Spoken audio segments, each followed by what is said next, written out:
प्रेम आणि ॲक्शनचं मिश्रण असलेला धुमस हा चित्रपट आज प्रदर्शित झालाय। गरुड फिल्म्स निर्मित हा चित्रपट शिवाजी दोलताडे यांनी दिग्दर्शित केलेला आहे। आजच्या तरुणाईची कथा सांगणारे धुमसचे संवाद, गीत आणि ट्रेलर तरुणाईच्या पसंतीला उतरलेत। राज्यात सध्या वैचारिक क्रांती सुरू असून लोकांच्या मनात जी धुमस आहे त्याला मोकळी वाट करून देण्याचं काम या चित्रपटाच्या माध्यमातून करण्यात आलेलं आहे।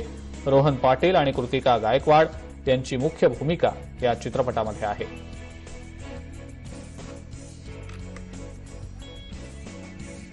सर दिग्दर्शित धुमस हा चित्रपट आपला 5 तारखेला रिलीज होतोय। त्यामध्ये मी तेसिंग नावाची भूमिका करतोय। तेसिंग म्हणजे एका मंत्र्याचा मुलगा असा दाखवलेला आहे किंवा एका श्रीमंत घराण्यातला मुलगा दाखवतोय। तो तेसिंग आहे, कोणाचा तेजू आहे, कोण त्याला गावातला भैयासाहेब सुद्धा आहे। तर असं हे वेगवेगळे कॅरेक्टर, वेगवेगळे रंग दाखवले तेसिंगचे, ते तुम्हाला 5 तारखेला नक्की पाहायला आवडतील। धुमस या फिल्म मध्ये मी प्रज्ञाचं कॅरेक्टर करते।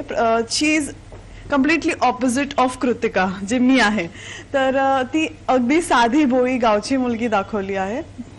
कशी ती इतके स्ट्रॉंग डिसिजन्स घेते स्वतःसाठी आणि स्वतःसाठी एक स्टँड घेते।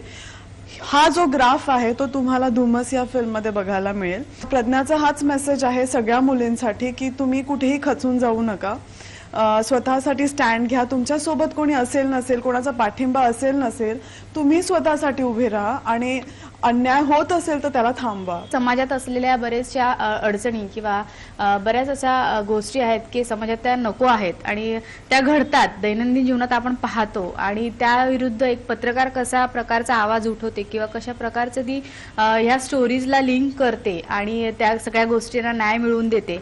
सो असा एक छोटासा रोल माझा यामध्ये आहे। तर एक देवा नावाचं कॅरेक्टर आहे आणि ते कॅरेक्टर असं की गावामध्ये मुलींवरती अत्याचार असतील किंवा काय अनेक गोष्टीच्या चुकीच्या पद्धतीने घडतात, ह्या थांबव्या असं एक माझं प्रामाणिक म्हणजे त्यातून प्रयत्न दाखवलाय। पण परिस्थिती नाजूक असल्यामुळे त्या गोष्टी मी त्या गोष्टी करणं मला शक्य होत नाही। नमस्कार, मी शिवाजी दोलताडे। मी धुमस या चित्रपटाचं दिग्दर्शन केलेलं आहे। धुमस या चित्रपटाबद्दल सांगायचं म्हटलं तर धुमस हा चित्रपट येत्या 5 एप्रिलला संपूर्ण महाराष्ट्रावर रिलीज होत आहे। हा भारतातील पहिला असा चित्रपट आहे की जो 2.5 महिन्यामध्ये पूर्ण झालेला आहे। धुमस म्हणजे की आपण विचार करू शकतो की एखादं सामान्य व्यक्ती असेल, सामान्य गोष्टी कुठल्या असतील समाजामधल्या किंवा उपेक्षित गोष्टी असतील किंवा प्रस्थापित असतील की जे त्यांच्यावरती राज्य करत आलेले आहेत, पण त्या गोष्टी किती दिवस सहन करायच्या, त्या गोष्टीचा एक अंत असतो की माणूस जिवंत असेल तर त्याच्या मनामध्ये काही गोष्टी अशा असतात की त्या बाहेर सांगू शकत नाहीत किंवा त्याच्यावरती आवाज उठवू शकत नाहीत। पण ज्या वेळेस त्या गोष्टीचा अंत होतो, ती गोष्ट संपत्ती, त्यातून जी गोष्ट बाहेर निघते ती गोष्ट म्हणजे धुमस।